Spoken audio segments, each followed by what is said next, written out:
같이 한번 기도했으면 좋겠습니다. 오늘 기도할 때는 우리 교회를 위해 한번 기도했으면 좋겠습니다.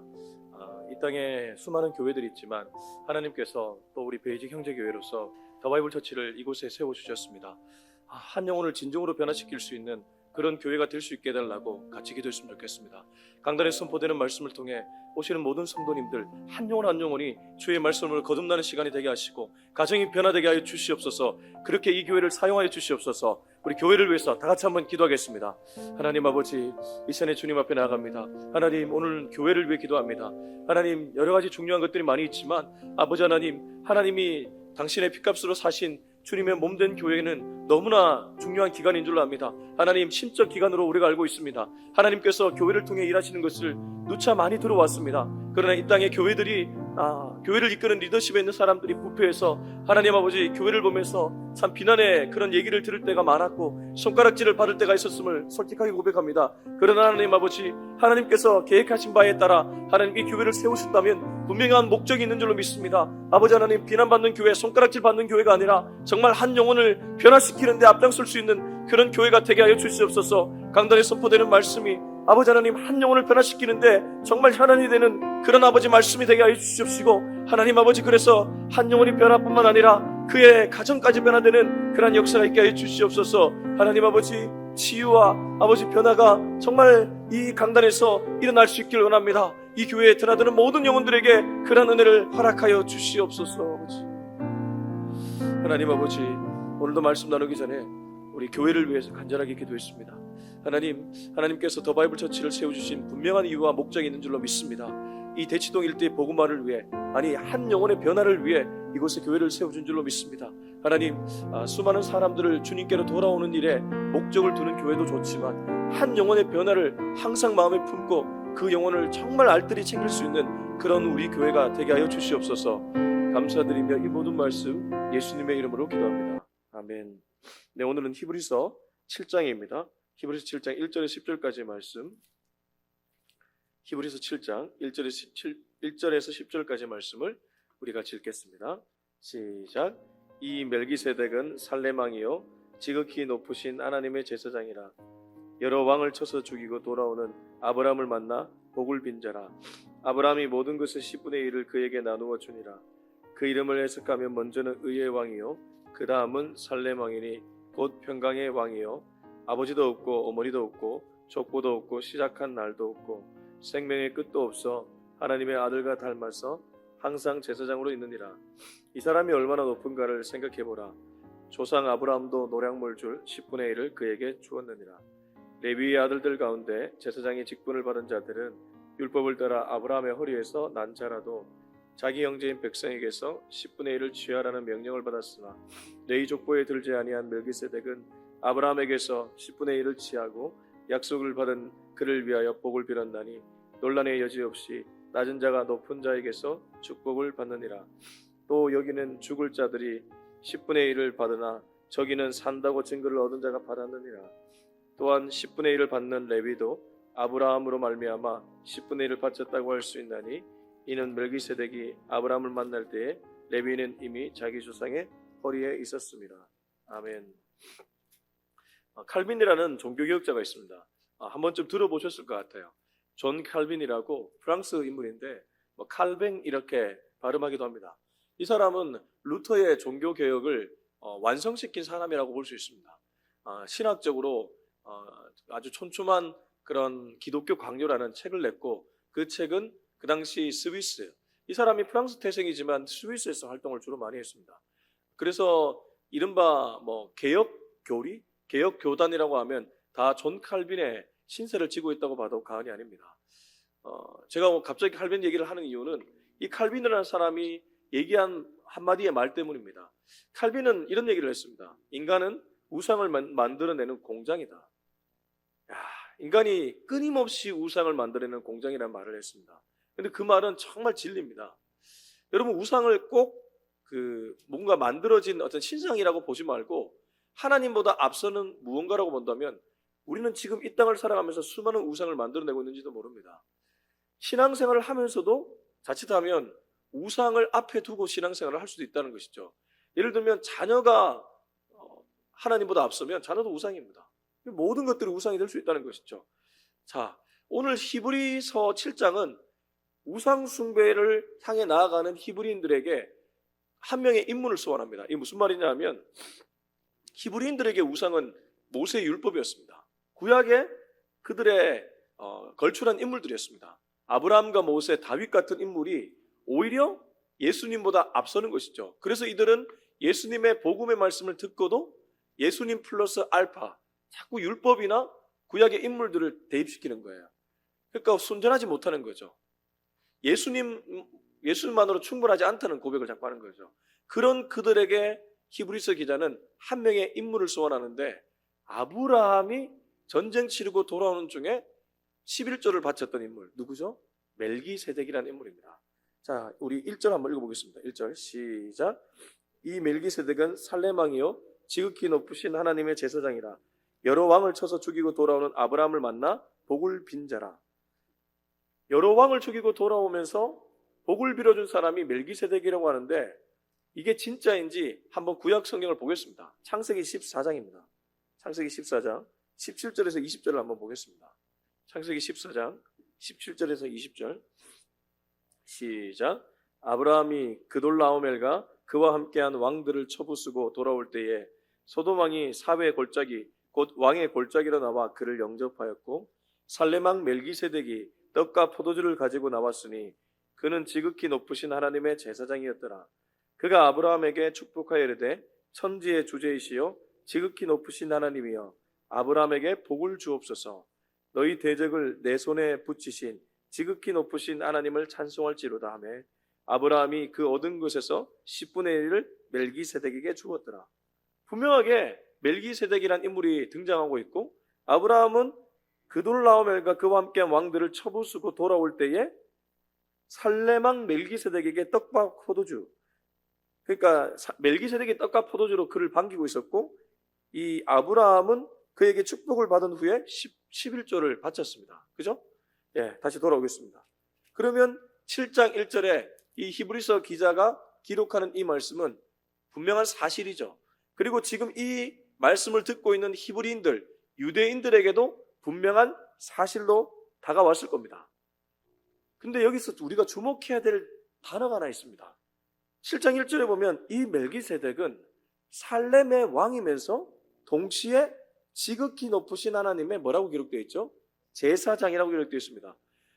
여러분 구약의 인물들은 삼중직이라고 각자의 역할이 달랐습니다. 왕은 왕이요, 제사장은 제사장이요, 선지자는 선지자였습니다. 그러지 않습니까? 왕이 제사장을 겸할 수 없었고 제사장이 선지자를 겸할 수 없었습니다. 하나님이 각각의 역할을 다 부여했습니다. 이를테면 사울 왕은 선지자 또 사사였던 사무엘에게 좀 지도를 받아야 됐습니다. 기억나시나요? 성경을 보면 그렇잖아요. 그런 것처럼 이 직분이 다 구별되어 있었는데 멜기세덱이라는 인물은 독특하게 왕이면서 동시에 뭐라고 기록되어 있죠? 제사장이었습니다. 근데 생각해 보십시오. 신약에 와서 예수님이 이 삼중직을 통일시킵니다. 그렇지 않습니까? 왕이십니다. 만왕의 왕이십니다. 그리고 그분은 자기가 희생 제물이 되셔서 동시에 희생 제사를 올려드리는 대제사장이었습니다. 그리고 하나님의 말씀을 대언하셨던 선지자였습니다. 유일하게 한 분에게 이 삼중직이 다 기결됩니다. 구약의 왕으로 왔던 다윗, 구약의 선지자로 왔던 이사야, 구약의 제사장으로 왔던 그런 몇 명의 인물들, 이를테면 아론과 같은 인물들, 그 모든 게 누구에게로 기결됩니까? 예수 그리스도에게 기결된다는 것이죠. 근데 그렇게 예수님께 기결되기 전에 한 명의 인물이 손가락의 역할을 했다는 겁니다. 그게 바로 멜기세덱입니다. 자, 저는 앞서 설교서 뒤에 히브리인들도 우상을 만들어내는 공장이었다고 얘기했습니다. 우리가 마치 우상을 만들어내는 공장인 것처럼 아브라함이 그들에게 우상이었을 수 있습니다. 모세가 그들에게 우상이었을 수 있습니다. 근데 이 멜기세덱이라는 인물을 통해 너희들이 그렇게 따르는 구약의 인물도 결국 누구를 가리키는 손가락이었다? 예수님을 가리키는 손가락이었다. 결국 예수님이 여러분들의 진짜 왕이요, 진짜 제사장이라는 것을 은근히 얘기해주고 있는 것이죠. 자, 2절입니다. 시작. 아브라함이 모든 것의 10분의 1을 그에게 나누어 주니라. 그 이름을 해석하면 먼저는 의의 왕이요 그 다음은 살렘 왕이니 곧 평강의 왕이요. 근데 여기서 이 10분의 1을 준 것, 이건 뒤에 4절에서 9절까지 자세하게 나옵니다. 이따가 나누기로 하고, 먼저 여기 2절 끝절을 보시면 멜기세덱의 왕의 칭호가 앞에 뭐가 붙습니까? 의의 왕이고 평강의 왕이라고 나옵니다. 이 멜기세덱이 얼마나 예수님을 잘 묘사해 줍니까? 멜기세덱은 그냥 왕이 아니라 살렘의 왕이었는데, 예루살렘을 가리키는 것 같은데 이 살렘의 왕이었는데 동시에 그는 별칭이 의의 왕이면서 평강의 왕이었습니다. 우리 예수님을 뭐의 왕이라고 부릅니까?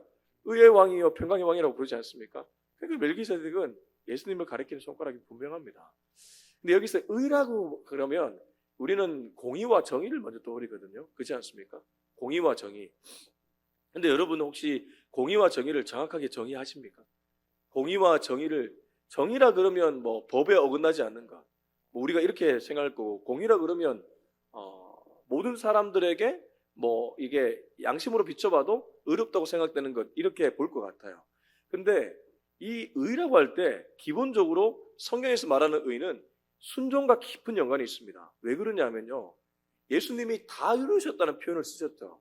그게 다 이루었다는 것은 하나님이 말씀하신 모든 율법을 다 이루셨다는 뜻인데, 다 이루신 의라고 보통 표현합니다. 신학자들은 이걸 다 이루신 의, 그러니까 일반적으로 모든 사람들은 어떤 부분도 다 어길 수밖에 없습니다. 무슨 말이냐 하면, 아무리 탁월한 윤리에 민감한 사람도 365가지가 만약에 율법이 있다면 그 중에 한 가지는 어길 수밖에 없다, 이 말입니다. 근데 예수님은 온전하게 다 이루셨습니다. 그래서 그 십자가에 달리시면서 다 이루었다는 그 표현은 우리가 가볍게 들을 말이 아니고 하나님이 예수님에게 말씀하신 모든 것을 다 이루었다는 그런 의미인데, 그게 다르게 말하면 모든 것에 순종했다는 뜻입니다. 그러니까 여기 의의 왕이라고 할 때 이 의는 다 이루신 의, 모두에게 순종한 의, 이런 거를 한번 생각해 볼 필요가 있습니다. 그렇게 보면 참 이 멜기세덱이 예수님을 얼마나 잘 보여주는 인물인지를 다시 한번 새길 수 있는 것이죠. 그리고 두 번째가 평강의 왕입니다. 예수님은 이 땅에 오셔서 늘 평강을 제자들이나 주변 사람들에게 말씀하셨습니다. 부활하신 이후에 도마나 베드로에게 찾아갔을 때 예수님이 제일 먼저 하셨던 말씀이 무엇이었습니까? 평안하라, 이 말씀이었습니다. 부활하신 예수님이 제일 먼저 그의 입술에서 나온 말은 평안하라였습니다. 평안이 너희에게 있을지어다. 그분은 실로 평강의 왕이었습니다. 그냥 사람들에게 말로만 하신 것이 아니라 하나님과 우리 사이에 끊어진 관계를 평안으로 바꾸셨습니다. 평안은 화목으로 바꿔낼 수도 있잖아요. 평안하다는 것은 정말 마음 상태가 평온한 상태고, 그리고 관계가 회복된 상태이기 때문에 그분은 하나님과 우리 관계를 회복시켜 주셨고 우리와 이웃 관계를 회복시켜 주셨습니다. 그러니까 예수께로 나아가면 그게 바로 순종이고, 예수께로 나아가면 그게 바로 평강이라는 것입니다. 그래서 오늘 이 7장 2절에 멜기세덱이 보여주는 이러한 모형적 모습은 우리로 하여금 다시 한번 예수님께로 나아가게끔 만든다는 것이죠. 자, 이제 3절입니다. 시작. 족보도 없고 시작한 날도 없고 생명의 끝도 없어 하나님의 아들과 닮아서 항상 제사장으로 있느니라. 근데 이게 또 재밌는 말씀입니다. 이 멜기세덱이, 제가 계속 그는 예수님을 가리키는 손가락이라고 얘기했습니다. 근데 여기 3절 보십시오. 좀 제가 적나라하게 표현해 볼게요. 제 말로. 근본 없는 인물입니다. 근본이 없어요. 보십시오. 아버지도 없습니다. 어머니도 없습니다. 내가 아버지 뭐 하시노? 우리가 왜 옛날에 영화 친구에서 내가 아버지 뭐 하시노? 이렇게 묻는 거는 사람의 근본을 찾으려고 하는 것 아닙니까? 어느 대학 나왔니? 뭐 요즘은 대학 물으면 안 되지만 그래도 그렇게 묻는 것은 그 사람의 근본을 알려고 하는 거 아닙니까? 근데 이 사람은 아버지도 없고 아버지도 없고 어머니도 없고 족보도 없습니다. 심지어 시작한 날도 없고 생명의 끝도 없습니다. 그래서 구약의 이 멜기세덱이 도대체 어떤 인물인가 해석이 안 되는 거예요. 구약학자들도 해석 못합니다. 이거 그냥 성경에 기록되어 있기 때문에 이런 인물이다 이렇게 얘기하지 해석이 안 되는 인물입니다. 갑자기 출연해가지고 아브라함을 축복하고 11조를 받은 인물 그렇게 나왔다 그 다음에 안 나오거든요. 그리고 히브리서에 다시 나온단 말이에요. 이게 도대체 어떤 인물인가? 제가 아까 근본이 없다고 했잖아요. 그러면 이게 이런 인물들의 우리가 내릴 수 있는 결론은 하나밖에 없습니다. 근본이 아예 없든지 아니면 근본이든지. 한번 생각해 보십시오. 근본이 아예 없든지 근본 그 자체이든지. 근본 그 자체면 이 말이 맞죠. 아버지도 없고 어머니도 없어야 되죠. 시작도 없고 끝도 없어야 되죠. 생명도 뭐 아무것도 없어야 되죠. 그분이 근본이기 때문에. 그러면 멜기세덱이 누굴 가리키는 손가락이라고요? 예수님을 가리키는 게 맞다고요. 그래서 3절 끝절에 보면 하나님의 아들 예수와 닮아서 항상 제사장으로 있느니라. 그는 근본 그 자체였다는 것입니다. 다시 말하면 예수님은 근본 그 자체였다는 것입니다. 이 멜기세덱을 읽을 때는 예수님을 봐야 됩니다. 그러면 아브라함이 누구에게 11조를 바친 것입니까? 예수님께 11조를 바친 거예요. 구약의 멜기세덱에 11조를 바쳤다는 것은 신약으로 해석하자면 예수님께 11조를 바쳤다는 거예요. 참 놀라운 일입니다. 그러니까 이 히브리서를 듣고 있는 유대인들은 완전히 잘못 믿고 있는 거예요. 아브라함을 믿고 있다? 아브라함의 그 본을 따라간다? 그러면 예수님께 나가야 되는 거예요. 아브라함이 11조를 예수님께 바쳤기 때문에 진짜 아브라함의 후손들이라면 예수님께로 나아가야 되는데 그러지 못하고 있는 거예요. 그래서 그걸 히브리서 기자는 적나라하게 시작하고 있는 겁니다. 자, 4절에서 9절까지 읽어보겠습니다. 시작. 이 사람이 얼마나 높은가를 생각해보라. 조상 아브라함도 노략물 중 10분의 1을 그에게 주었느니라.